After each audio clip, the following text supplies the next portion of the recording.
We've done $50,000 in sales in 3 months while running this family car business. And I'm gonna be honest with you, the selling part, that's the easy part. The real skill in the business is knowing how to buy.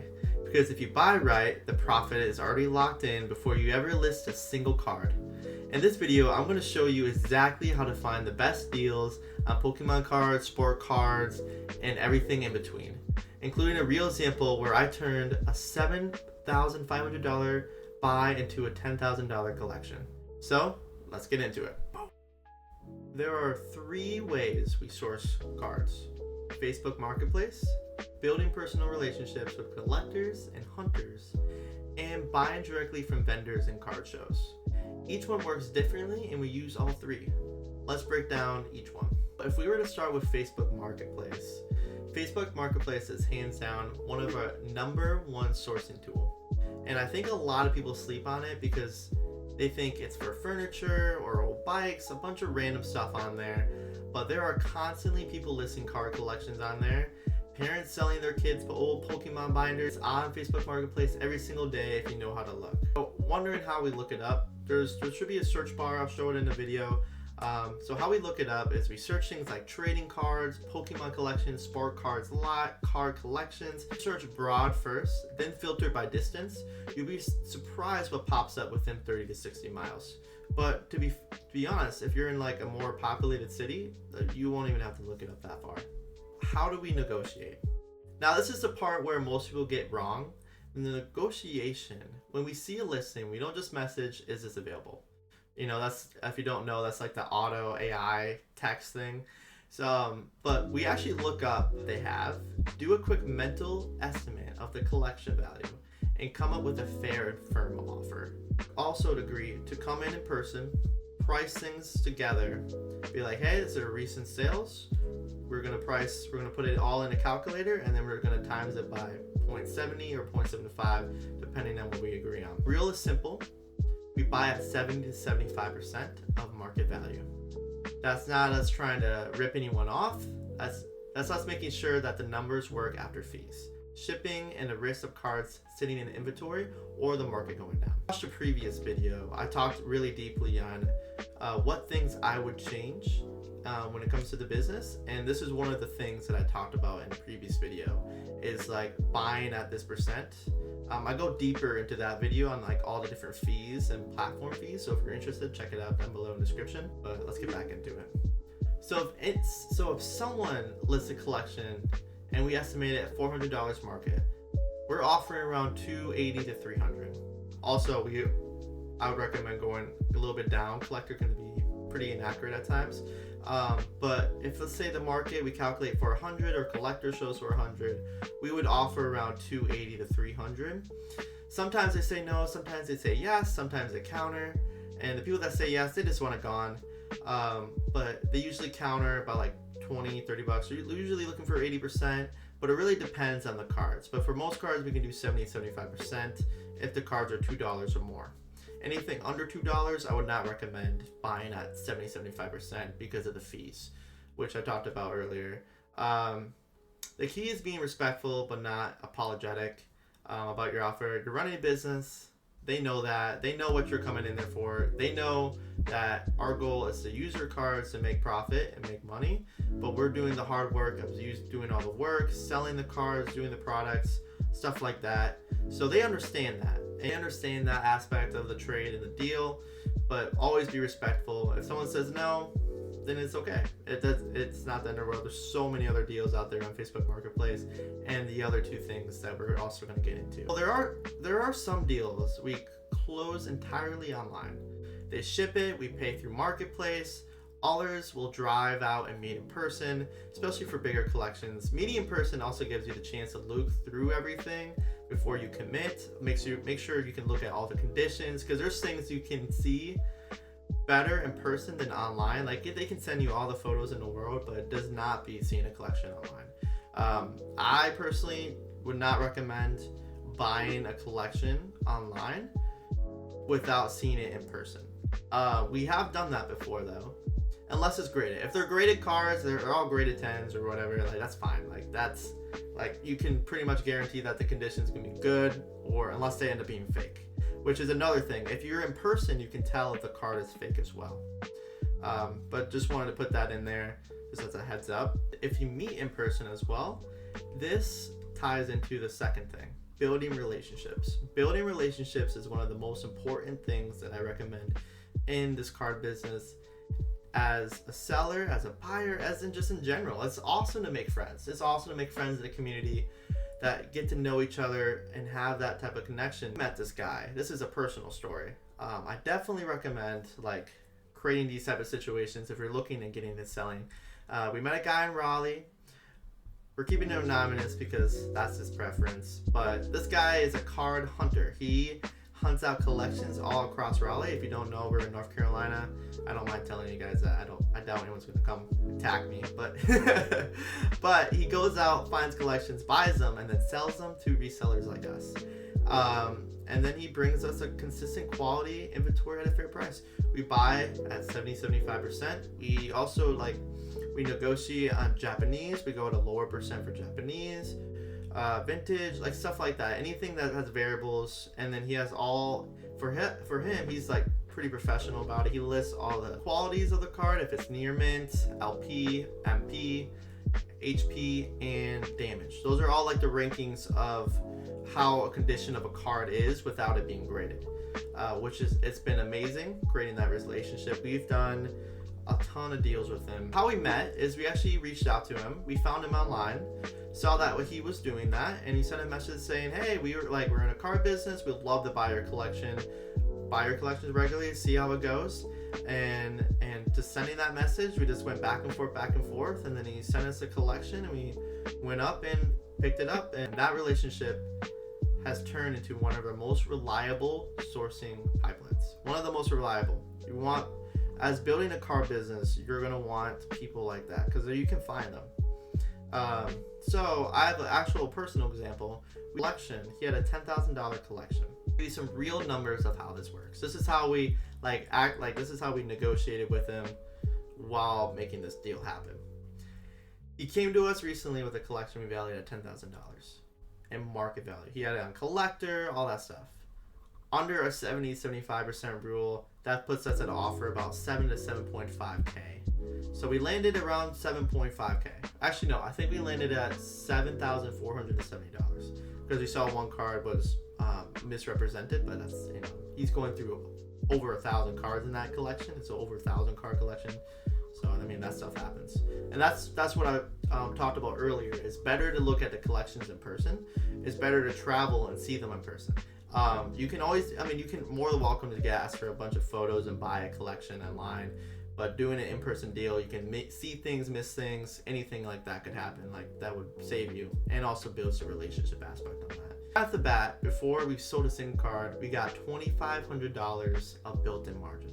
That helps us a lot to work with. That covers our selling fees on eBay and TCG, which are around 10 to 15%. I went into that in closer details on my previous video, plus shipping costs, and still leaves us with real profit. It still leaves us with room of profit. Card sells at full market. Got to keep that in mind. Some sit, some sell above, some of the cards markets go up, and some of them go down. That cushion helps us when it comes to that as well. So you can see why relationships like this matter. Is trust and consistency. He knows we're going to go buy regularly and pay fairly. We know he's going to bring a solid inventory. Nobody's trying to squeeze the other person. We all have both an understanding hey, you scratch my back, I scratch yours. That's how long-term deals get made in the business. And here's the thing, there are people like that in most markets to go and find them. They're not going to look for you because they already expect people to come to them. So post in Facebook groups. There's groups you can join.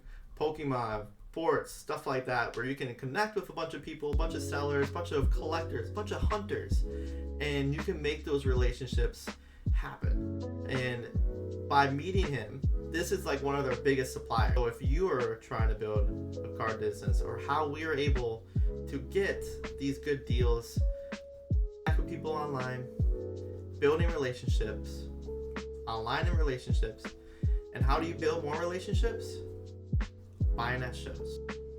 Wait, don't go anywhere. I gotta tell you guys first about our website and our eBay. It helps us keep going as a business, and lets me create more videos like this.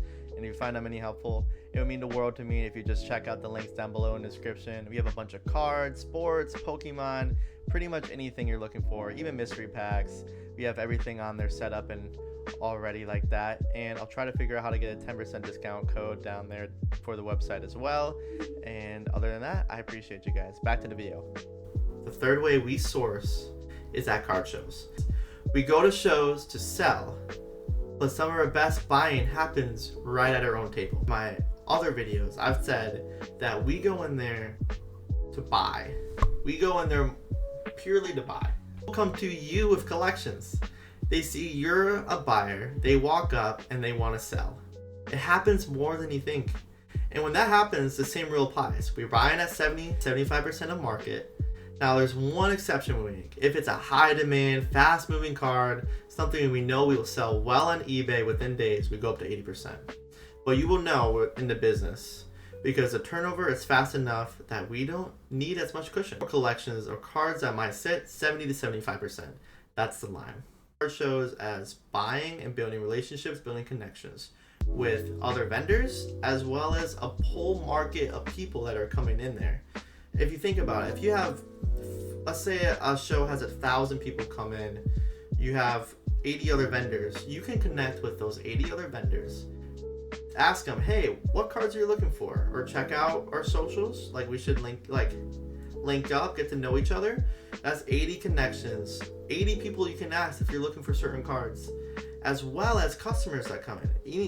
Any customer at all. You could be like, hey, check out our socials. Write us a message if you're looking for anything, or check out our website, check out our eBay. We probably have what you're looking for. And then they write you and be like, hey, you have this card. Could we make a deal in person? Yeah, of course.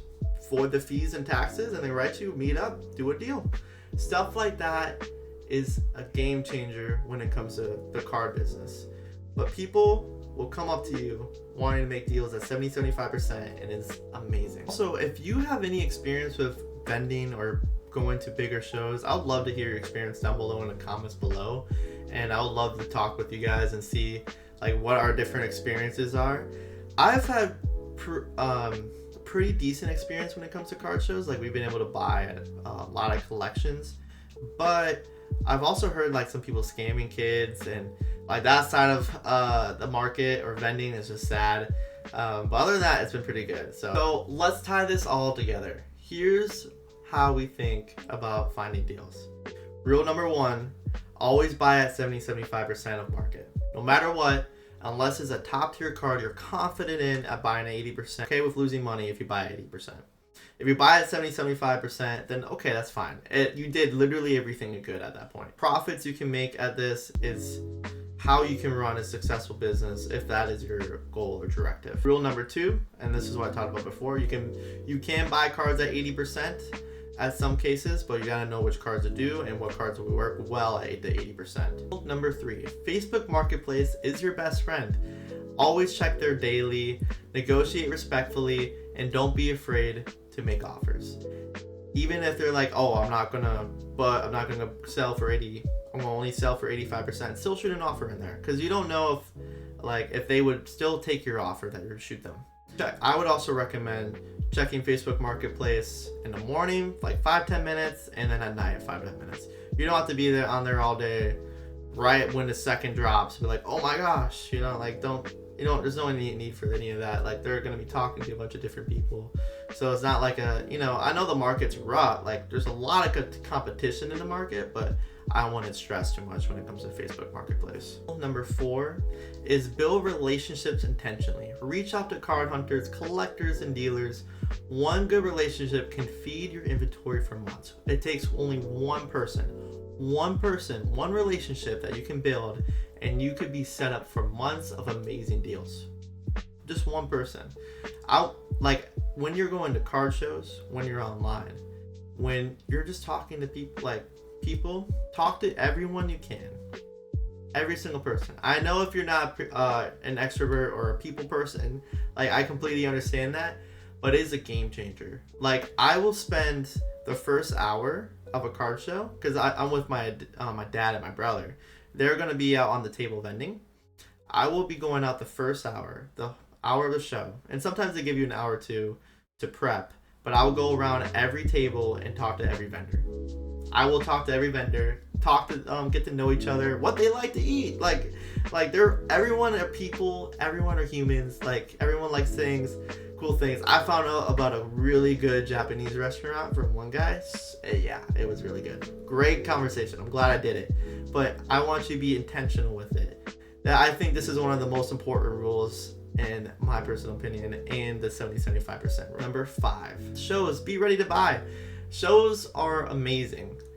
Shows are like one of the greatest places as well. Compared to Facebook Marketplace, one of the greatest places as well is you can buy a bunch of collections. People will come to you what I talked about in previous videos, building trust, loyalty, building that community. Like, people are going to come to you and want to help you, sell to you at a fair rate. It is amazing. Card shows are great. People come there to buy, sell. Like, if that's all, you can also buy there. I mean, not buy there. You can also sell there, but you can also buy a ton of collections. We have done so many deals with people that bring in collections to us. This is honestly, the most we spent at a card show was $5,000 cash.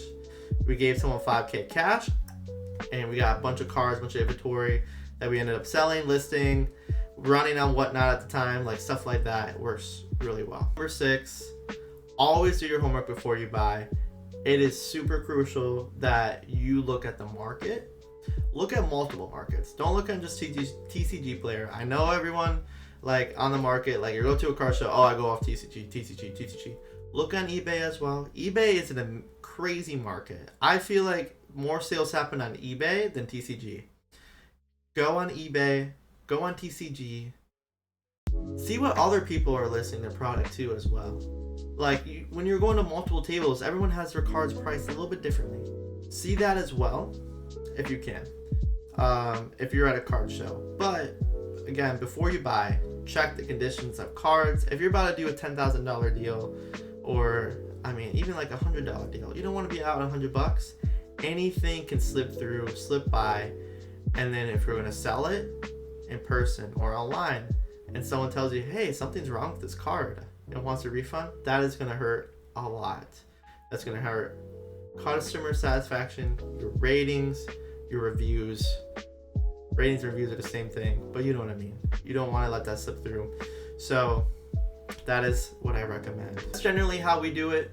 No secrets, no shortcuts, just knowing where to look, building the right relationships, and sticking to your numbers no matter what. If you're starting a car business or trying to level up your sourcing game, I hope this helped. If you guys don't mind liking this video, commenting, anything would help grow this channel. That would mean the world to me. If you guys found this video helpful, I'm happy to help. I'm happy to talk to you guys and have a conversation about building a business, card, resourcing, sourcing, all that stuff. So yeah, if you have any questions as well, let me know and I can answer them. But other than that, I think that's it. I hope you guys have a great day and good luck with your card hunting. And I appreciate you guys so much. Peace.